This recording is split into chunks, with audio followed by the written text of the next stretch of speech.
Rabotai, we're starting Sefer Bereishit.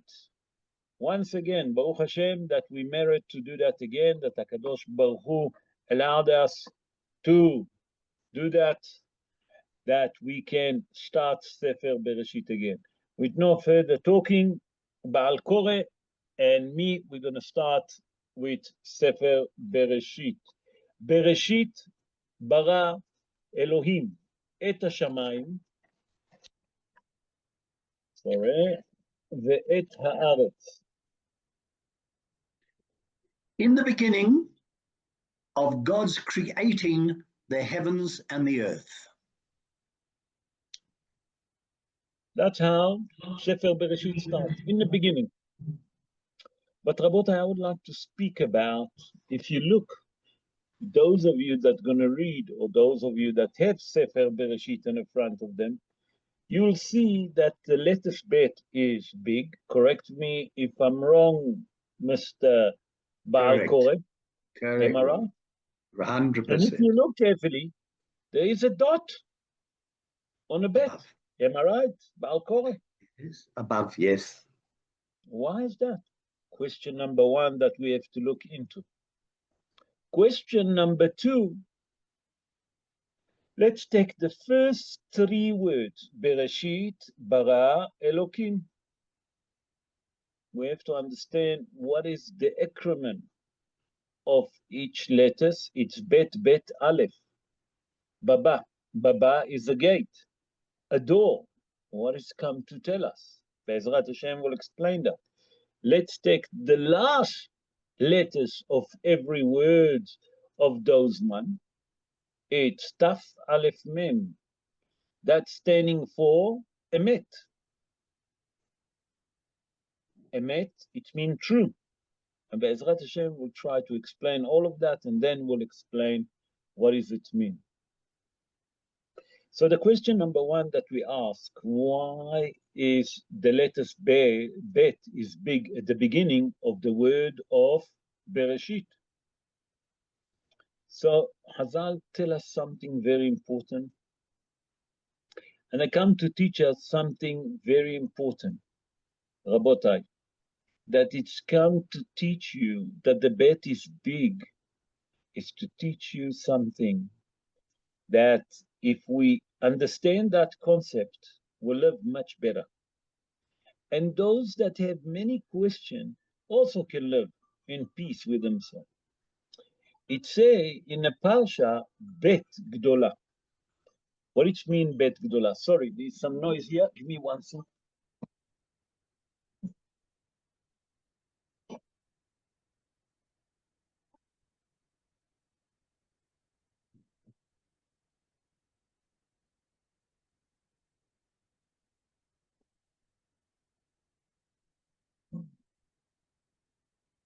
Sorry about that. Bet Gdola. The Bet Gdola come to tell us something very important. It's come to teach us that you have to see that the letters Bet close on the top, close at the back, close at the bottom. To teach us something very important for us, a fundamental thing in our life. That when we come in to ask, if we want to know what's happening in the world, we have to understand one thing. We don't have the ability to understand what there is above Earth. We don't have the ability to understand what there is under the earth.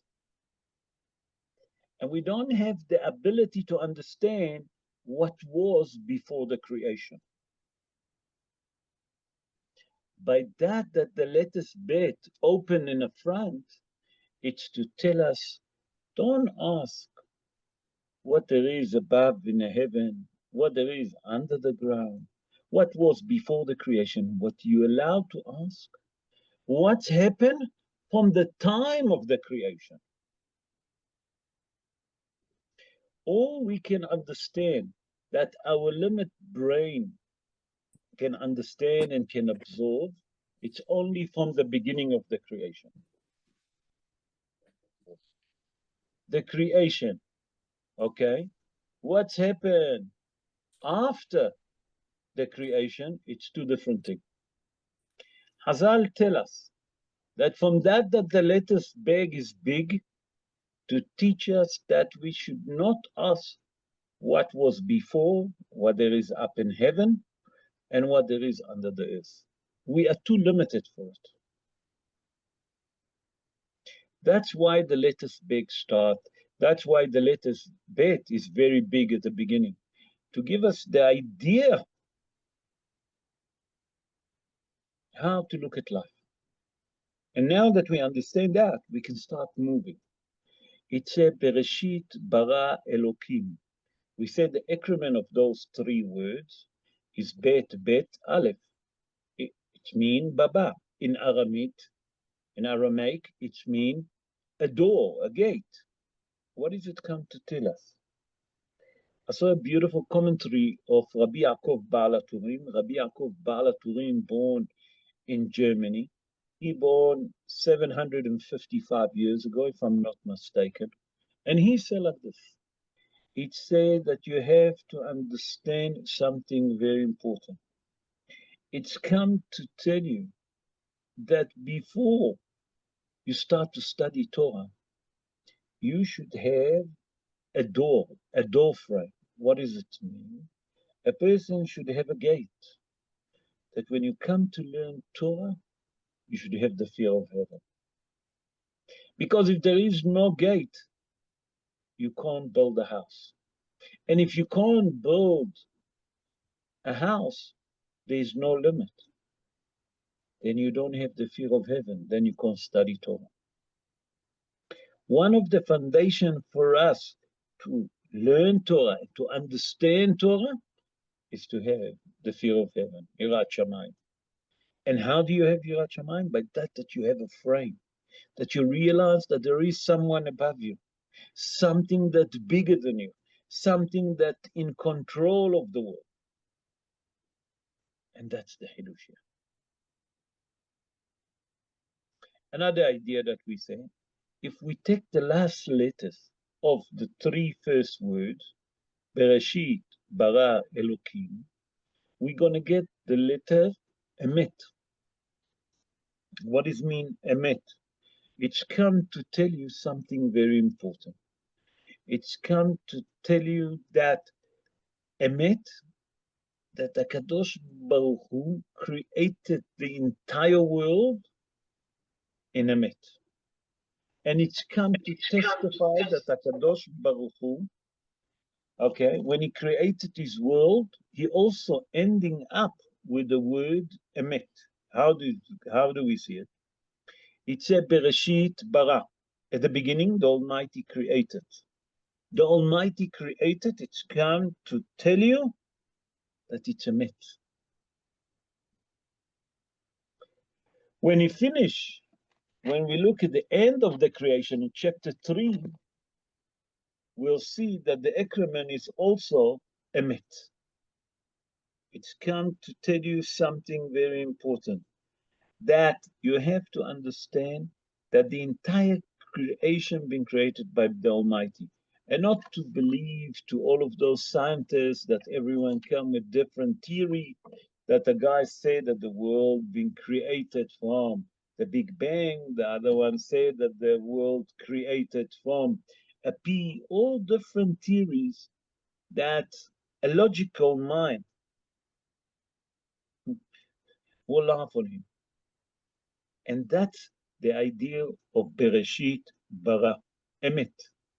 That we have to understand that this world being created, okay, by the Almighty. And that's the Hidushia. But if we take the word Bereshit, let's just take the word Bereshit. I want to do with you a few things. If we take the word Bereshit, we're going to get, say Rabbi Yaakov Baal HaTurim, when is the world finished to be created? How? He said, take the word Bet and Yud, okay? And then you're going to get Be Yud on a 10. Yud in Gematria is 10. And then he say, what's left? Tav Shin, Resh. That's mean Betishre, okay? Beyud Betishre, HaKadosh Baruch Hu finished to create the world. Now you're all gonna come and say to me, Nachon, HaKadosh Baruch Hu started to create the world Kafhei Elul, on the 25th of Elul. HaKadosh Baruch Hu finished, okay, sorry, Bet ve'alef, okay, it's be'alef betishre, that HaKadosh Baruch Hu finished to create the world on the 1st of Tishrei. That's Rosh Hashanah. Nachon that HaKadosh Baruch Hu started to create the world in Kaf Hey on the 25th of Elul. It's if you take Bet and Aleph, it's Be'alef on the 1st. Then Lef, Taf, Shin, Resh, Yud, Tishrei. That means on the 1st of Tishrei, HaKadosh Baruch Hu finished to create the world after he created Adam Arishon. Now let's see about the second word, bara, create. Bara in Hebrew, it means create, but in Aramaic, bra, it's a son. Also, what does it mean, bara? The Mefarshim explain that it's Milshon Briut. We'll explain them. Another idea that it's a bara, it's about the bar. What it means bar? About the wheat. What's the idea here? I saw a beautiful commentary that the Mefarshim bring, and they say like this. Hazal say that the person needs three things in his life. Bene, Haye, Umzone. Bene is life. Okay? Bene is life. What does it mean life? Children. Haye, what does it mean Haye? To bring children to the world. Okay? That means that after you bring children, you want them to have a good health. And then Mezone, what does it mean Mezone is food? It means that three things that a person have to ask in his life. That when he gets married, that HaKadosh Baruch Hu should give him kids. What it means, Haye, that they should be healthy kids. That we should be healthy. That we should have a lot of health. Mezoneh, it means food. It's very important for the person to have prosperity. So it's come to tell you just from the word bara, it's here hinting to us all the thing about what the person need in his life. I saw something very important that it say Bereishit bara Elokim. That it's come to tell you that Bereishit bara Elokim, ma ze bara? Kadosh Baruch Hu created. What did he create at the beginning of the world? Hazal explains something very important. Before HaKadosh Baruch Hu created the world, okay, HaKadosh Baruch Hu created tshuva. He created tshuva, that people can do tshuva. And that's commentary I saw from Arav Yaakov Abu Hatzera. He born around 219 years ago in a city of Tiflat in Morocco. And he said that a person have to understand what does it mean, Bereshit bara Elokim. It's come to tell you before HaKadosh Baruch Hu created the world, he was thinking, he's going to create a world with a character trait of judgment. That means if a person does something wrong, immediately you're going to get punished. HaKadosh Baruch Hu saw that the human being inevitably going to do something wrong. They're going to sin. He said that before he created this world, you know what the first thing that he done? He created tshuva. That to give us a chance that if we done has v'shalom averot, we can do it right now. And that's what we got Yom Kippur, Rabotai. That's why we have Yom Kippur, to do tshuva. And from here we learn that HaKadosh Baruch Hu already thought about it when he created the world. Another idea is that we have to understand that what does it mean, Bereishit bara Elokim? Big bet, we started with that, and with that we're going to end. It's come to tell you that HaKadosh Baruch Hu created through Torah. He given us the written Torah, and he created the oral Torah. Oral Torah that's been written for us by our scholar rabbi, our sages, to teach us that here you have to understand one important thing, that the Torah that we're having, it's not only one Torah, like the Tzdukim say, the, how you call it, I think Sedecides, if I'm not mistaken, you call them Tzdukim. They believe only בתורה שבכתב. Say the Mefarshim, here you're learning that you got two Torah. It say that here come to tell you that we have an obligation. If you take the word Bereishit, we say Torah. He said, take the word Bereishit. What do you get from it? He said, Brit Esh, covenant of fire, that the Torah tell us, that the word Bereishit tell us that the Torah is a covenant of fire between us and the Almighty. That with the Torah, the power of Torah can put up any fire. And that's just in a word, Bereishit. Rabotai, I have to explain that the Zohar HaKadosh wrote 70 תיקוני הזוהר. There is 70 תיקונים, 70. And he translated the word Bereishit in 70 different interpretations. So what we say here, it's not even the beginning to explain the word Bereishit. And that's what the word Bereishit mean. I'm just going to do one more, and then we're going to continue. If we take the word Bereishit, change the letters, you're going to get something very important. Yud, Resh, Aleph, Yere.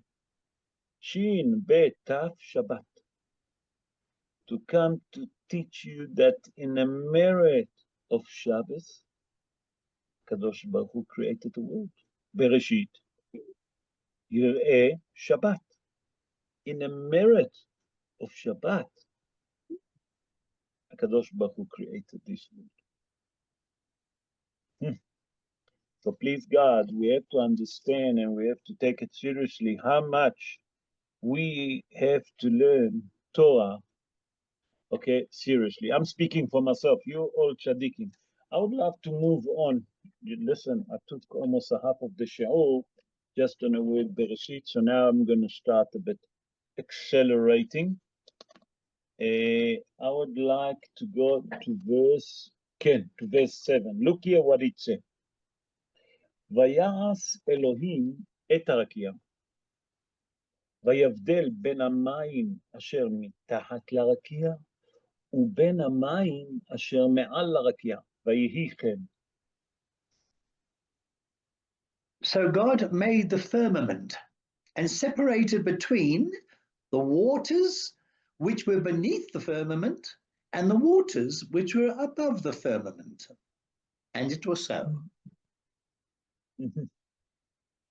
What does it mean? That on the second day of the creation, that's the Monday, Yom Sheni, HaKadosh Baruch Hu separate the water above and the water underneath, create a separation. And if you look at it in verse 8, ויקרא אלוהים לרקיע השמיים, ויהי ערב ויהי בוקר יום שני.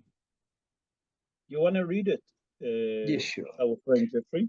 God called to the firmament, heaven, and there was evening, and there was morning, a second day. If you look, the only day, Rabotai, when you read the Parsha tomorrow or Shabbos, you'll see that HaKadosh Baruch Hu didn't mention on a Monday, Kitov. Ask the Mefarshim why he didn't mention the word Kitov. And tonight I'm going to bring the commentary of Rabbeinu Behaye ben Asher. He born in the city of Saragossa in Spain. He born 770 years ago, plus minus. And he explained that the main reason that HaKadosh Baruch Hu didn't say on a Monday Kitov for two reasons. And he said like this. He said from that it said that HaKadosh Baruch Hu separated from the water above to the, and from the water above and the water under, he created mahloket. He separated them. He separated the water. So on a Monday, become mahloket. So on mahloket, HaKadosh Baruch Hu didn't want to say good. According to the Midrash, say Rabbeinu Behaye, we're learning that HaKadosh Baruch Hu created Gehenna on a Monday. So how can you say Kitov on a Gehenna? But if you say that, and that question now, we're going to ask a question on Rabbeinu Behaye and we're going to answer.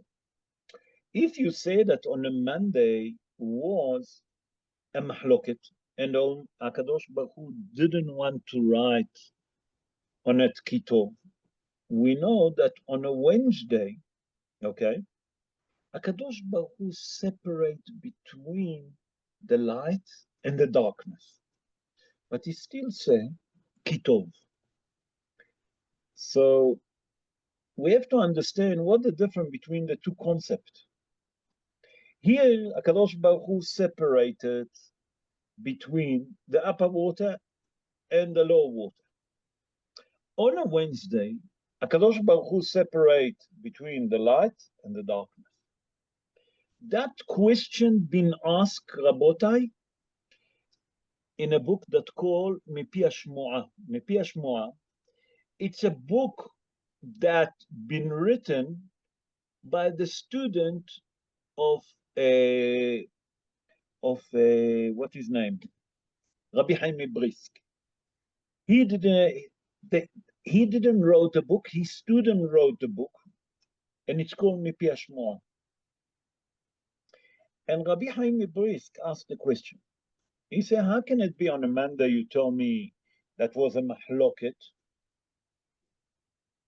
and you can't say Kitov, but on a Wednesday you see that it was a mahloket? Kadosh Baruch Hu separated between the light and the darkness. So how can that work?" Listen to that answer that Rabbi Haim Brisk bring, and that can teach us something very important. He said, darkness, what does it mean, darkness? Darkness mean, the concept of darkness mean that there is no light on that point. That means light there is all the time. We know that the world turning, Kadur Haaretz, the earth's turning, okay? And when it's turned, the sun, according to the Rambam, the sun moves, okay? So there is certain time that we can see the sun, but in certain time we don't see the sun. He said that the light was always exist, and we don't separate it. It's just that for short time, that light is basically hidden from us. But as the earth turning, it will come back. It's not a separation. Light is one thing, and darkness is one thing. The difference between them is that when there is light, it all the time exists. Wow, the darkness is something that when the light is not there, then there is darkness. And that's the difference between them. The water, the upper water and the bottom water was one, and HaKadosh Baruch Hu split them. He said, that's the difference. And now we can understand why on a Monday it doesn't say Kitov. So there is here three different opinions if we look at them. The one, I just repeated quickly, that was a mahlokit, that HaKadosh Baruch Hu separate between the upper water and the bottom water. The other opinion, that Gehenna being created on a Monday. And on that you can't say Kitov. The third opinion that brings Rabbi Haim Brisk, that it just said that when there is darkness, it means that there is no light in that place. Why? Because the light can't get there. But light exists. You're just blocking the light from penetrating. That's what Rabbi Haim Brisk said. He said, therefore, on a Wednesday you can say Kitov. It doesn't mean that it's not there. The light is there. You just can't see it. Say Rabbi Haim Brisk. I would like to move to verse 27. I'm going to skip a bit Baal Koreh, Rabotai. And in verse 27, is that? Yes. ויברא אלוקים את האדם בצלמו. בצלם אלוקים ברא אותו, זכר ונקבה ברא אותם. So God created man in his image. In the image of God, he created him. Male and female, he created them.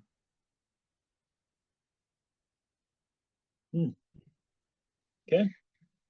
What do you learn here? That Elohim created, the Almighty created a man in his image. And we explained in previous shorim, how can it be that HaKadosh Baruch Hu created man in his own image? The Rambam says specifically that the Rambam is Rabbi Moshe ben Maimon. He born in the city of Cordova. He born 890 years ago in Spain. And in his commentary on the Mishnah on Masechet Sanhedrin, in chapter 3, he explained that when we say that the Almighty doesn't have a body, en lo guf ve'en lo dumut guf. He doesn't have a body and he doesn't have an image of a body. So how the Torah here tells us, ויברא אלוהים את האדם בצלמו, in his image. How can it be? And then it said, look what it said. ברא אותו, he created him, male and female. He doesn't say he created them, he created him. Am I right, Jeffrey? Yes, he created him. Yes. Him, male and female. We have to understand what's happening here. So, first of all, we explained that the Rambam explained what is mean in his image. Image, it means the character trait of HaKadosh Baruch Hu. Yes.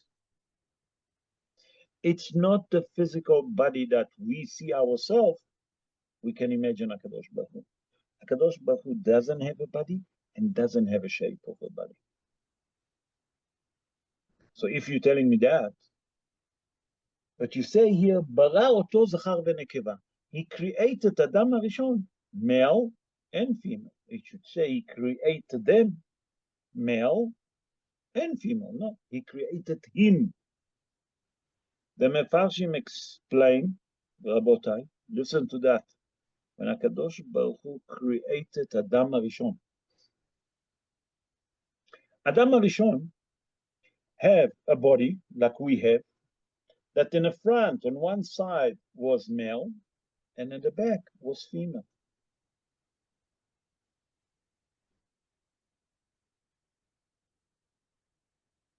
Do you listen to what I'm saying?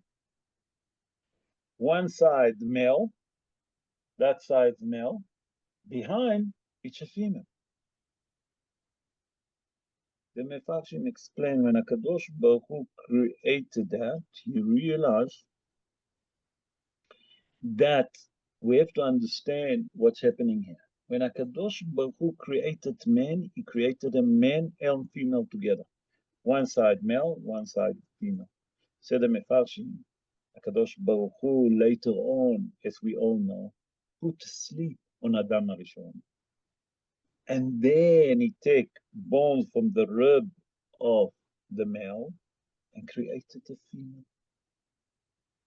Why? Because HaKadosh Baruch Hu saw that Adam HaRishon, and we'll speak about it shortly, okay, that Adam HaRishon couldn't live by himself. We'll speak about it shortly. So he needed to create for him a partner. But we have to understand what it means, B'Tzelmo B'Tzelem Elokim, in his image and the image of the Almighty. But I want to spend a few minutes on it and then we continue. I saw a commentary of Rabbi Eliyahu Davidash. Rabbi Eliyahu Davidash lived in the 16th century in Tzfat, and he wrote a book, Bereishit, and he bringing the Mishnah in Masechet Sotah, in chapter 1, Mishnah Zayin. Look what it says. במידה שאדם מודד, במודדים לו. What it means, במידה שאדם מודד, במודדים לו. I will explain. He explained Rabbi Eliyahu Davidash like this. He said that you have to understand that the same like you judge other people, that's how they judge you in heaven. He said if you judge people favorably, they judge you favorably in heaven. If you're doing kindness, that's how they judge you in heaven. If you're learning Torah and you devote yourself for Torah, or do as much more mitzvot, that's how they judge you in heaven. He said that the judgment of a human being is actually by himself. The judge of each one of us, it's ourselves. He said, and that's what it said. ויברא אלוהים את האדם בצלמו, הקדוש ברוך הוא created man in his image, בצלם אלוקים. It means that you want to know how הקדוש ברוך הוא going to judge you? No. You have to see how you judge other people. That means that you have to understand that if you're very lenient, you're not strict, you know, sometimes people do wrong. You have to learn to let go. You have to learn to forget. You have to learn that in life, if you want people to judge you favorably, you have to judge favorably others. That means that we have to adopt the character trait of HaKadosh Baruch Hu. How many times we upset HaKadosh Baruch Hu? I don't want to say make him angry. In the same way that you want HaKadosh Baruch Hu to have patience for you, that's what you must have patience for others. And that's the Hidush here. Okay, and let's move on to chapter 2. What's the time? Wow. Let's do chapter 2. Chapter 2, verse 1. And look what it says. ויחלו השמיים והארץ וכל צבאם. Thus the heaven and the earth were finished, and all their array. What's happening here? The Torah tells us that HaKadosh Baruch Hu finished to create the world, we say, in Aleph Betishrei. Aleph Tishrei is Rosh Hashanah, you remember? What's the Hidush here?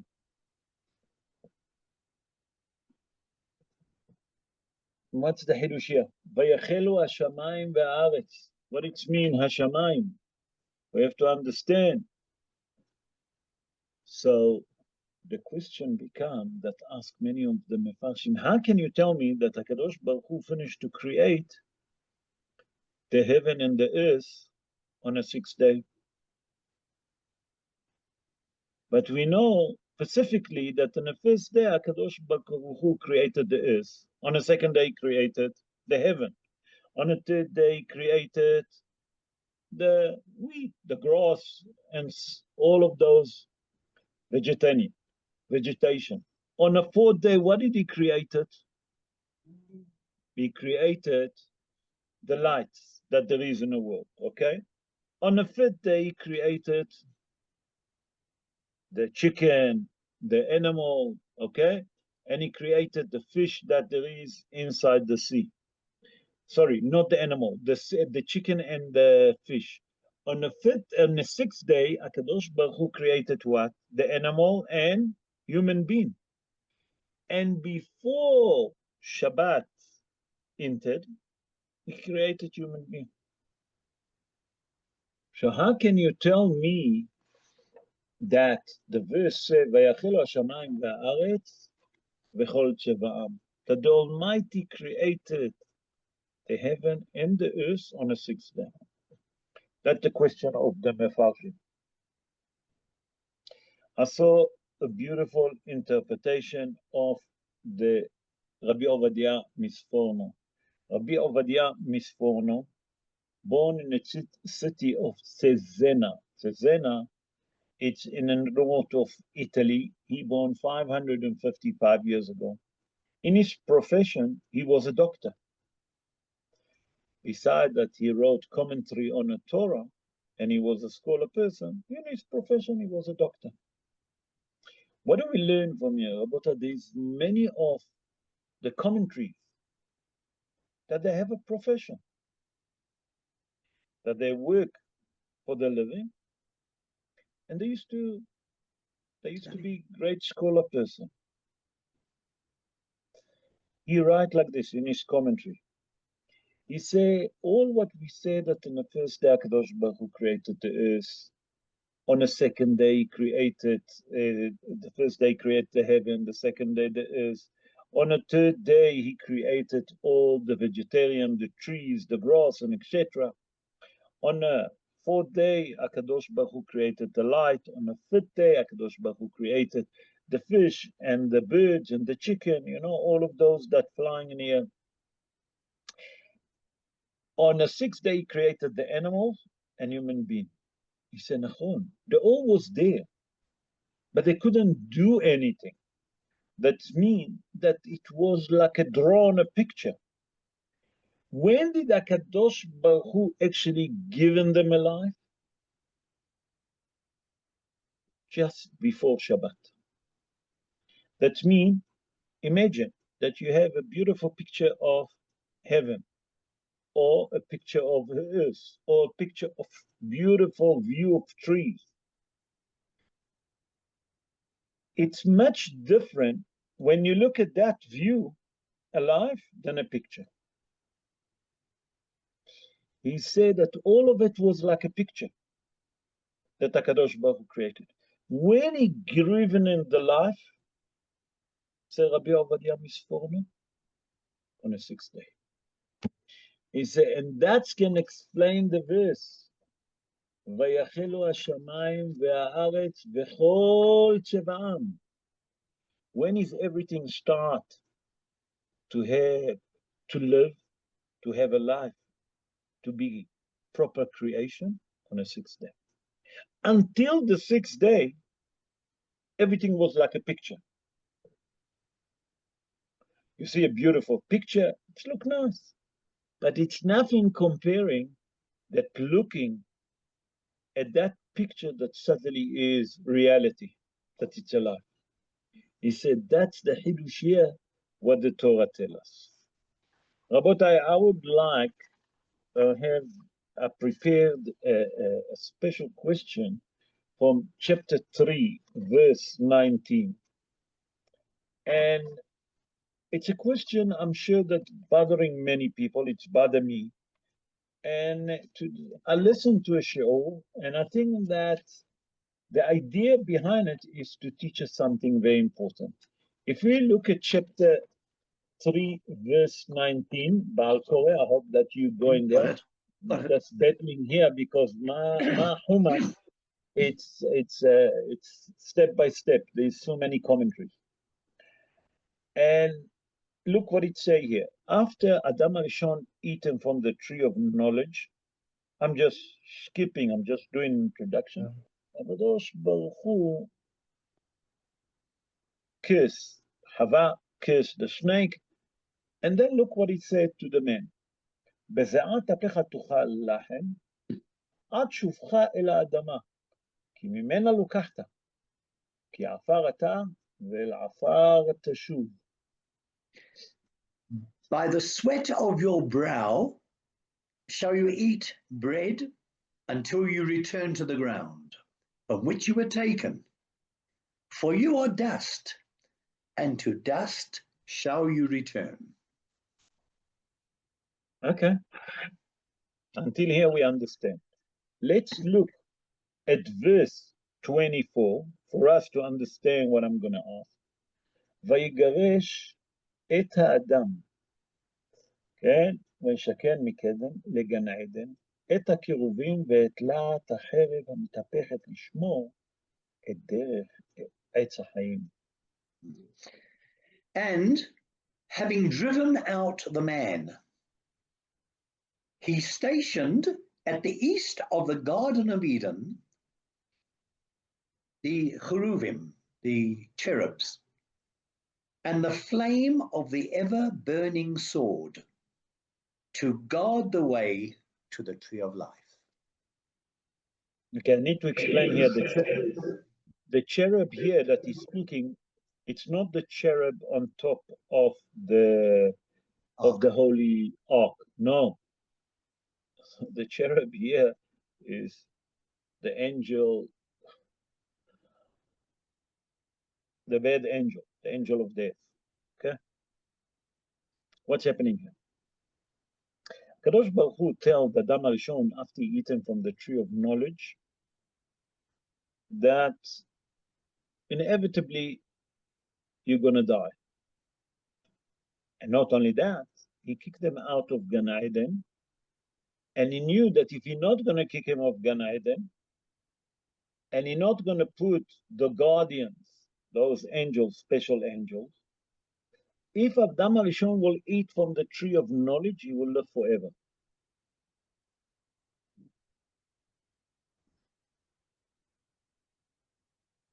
The question that always bothered me, I don't know if it bothers you.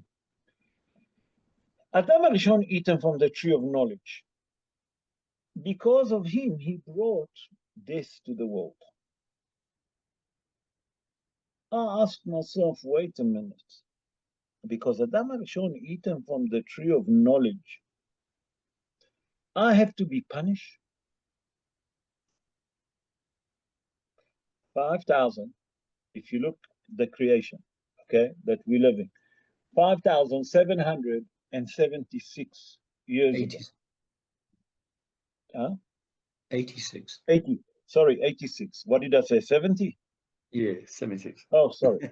5,786 years ago from the creation. From that day until today, people die. Why? Because Adam Arishon eaten from the tree of knowledge. I have to explain that one time in history, Akadosh Baruch Hu returned us back like when Adam Arishon being created, that we're going to be immortal, when we received the Torah. But at the moment that we celebrated the golden calf, this gone back to the world. And that's going to change when the Mashiach comes. The question that I'm asking myself, because Adam HaRishon sinned, I have to suffer? What's happening here? He sinned, punish him. Why you punish me? You understand the question, Rabotai? I hope that you understand what I'm asking. We have to understand what's happening here. And I'm going to bring the interpretation of Rabbi Haim Mivolozhin. You all hear about Rabbi Haim Mivolozhin. Rabbi Haim Mivolozhin, born in the city of Volozhin in Belarus at that time. He born around 276 years ago, plus minus. He wrote a book, Nefesh HaHaim, the soul of love. And there he explained that you have to understand, when Adam HaRishon eaten from the tree of knowledge, he mixed the good and the bad together.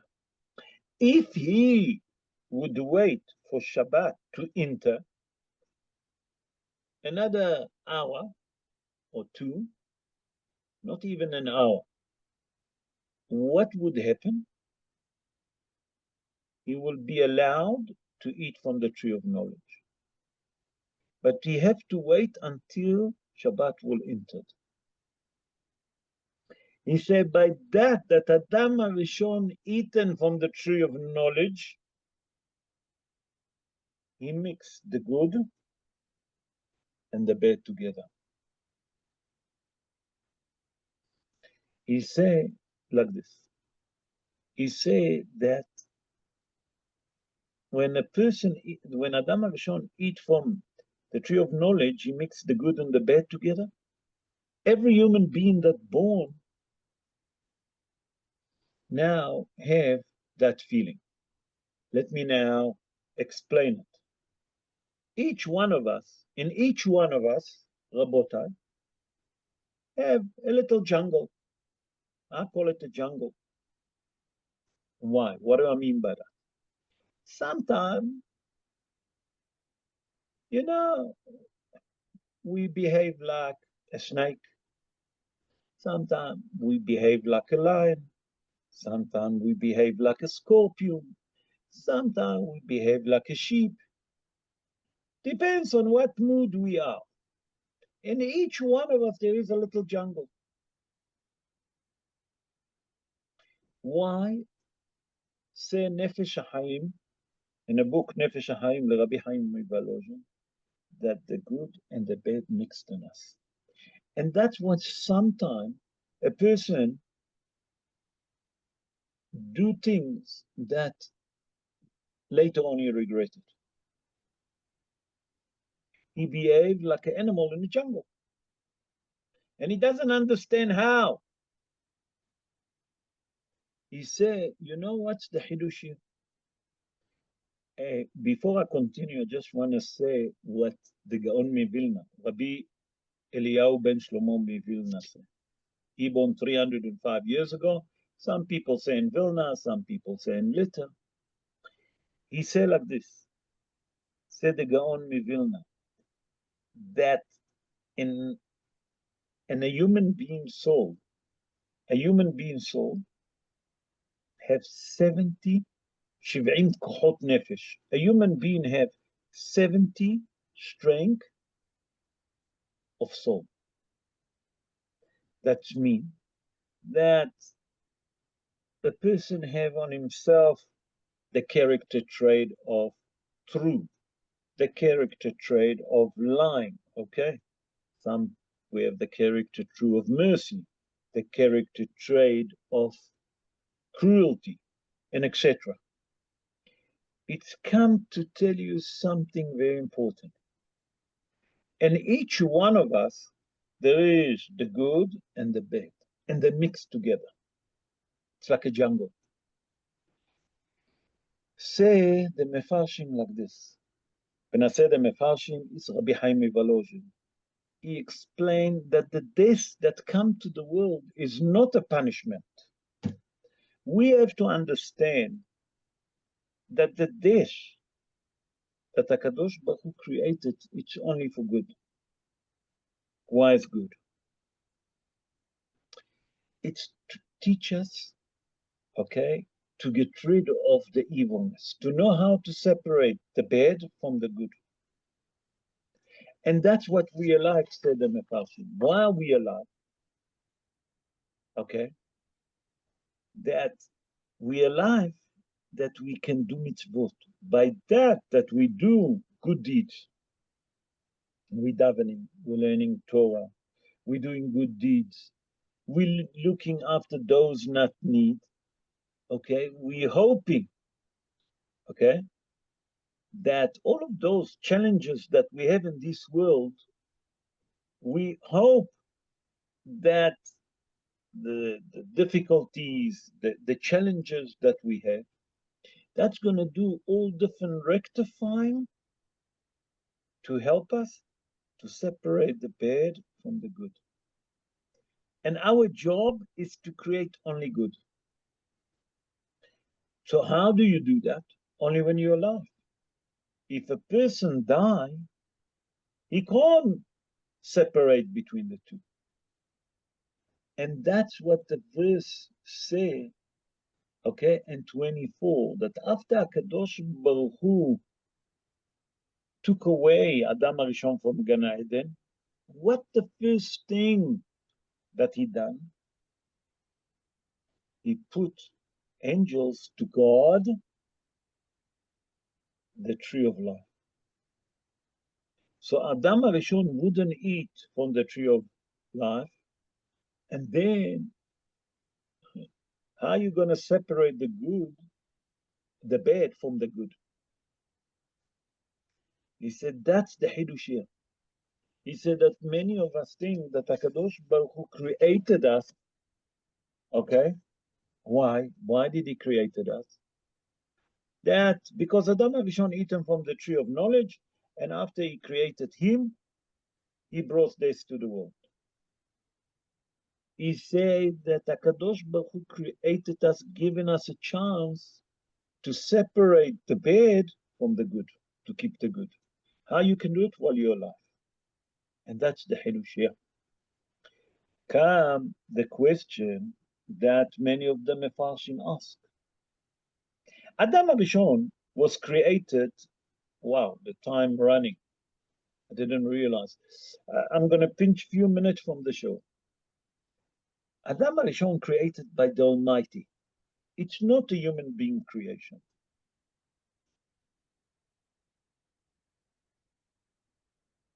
How can Adam Arishon eaten from the tree of knowledge? So the Midrash explain in Bereishit Rabbi, in chapter 3, verse 10, the Midrash Rabbi explain like this. Adam Arishon eaten from the tree of knowledge and purpose. On purpose, about I repeat, on purpose, it's not like we're thinking that he been misled by his wife, Chava. And Chava been misled by the Nahash. Why? He said like this. He said that the main reason that HaKadosh Baruch Hu given Adam Arishon the chance to eat from the tree of knowledge, and he done it for the sake of heaven. But I listened to it. He done it for the sake of heaven. He said, why? Because the Midrash tell us that was 3 people that said that the Almighty. Who they are? The first one was Pharaoh. The second one, Hiram, Melech Tzor, and Nebuchadnezzar. They said that they're God. And if they will live forever, people will follow them. Adam Arishon said, no, I'm going to eat from the tree of knowledge, and I'm going to bring this to the world. And that's going to prove that they're not God, because if person dies, not God. Okay, that's how the Midrash explains. But come the Zera Shimshon, Rabbi Shimshon Haim Nachmani, he born 319 years ago in the city of Modena in the north of Italy. And he asked, I understand that. But if Adam HaRishon want to sanctify HaKadosh Baruch Hu, to do Kiddush Hashem, why did HaKadosh Baruch Hu have to take him out, to expel them from Gan Eden, take him out from Gan Eden?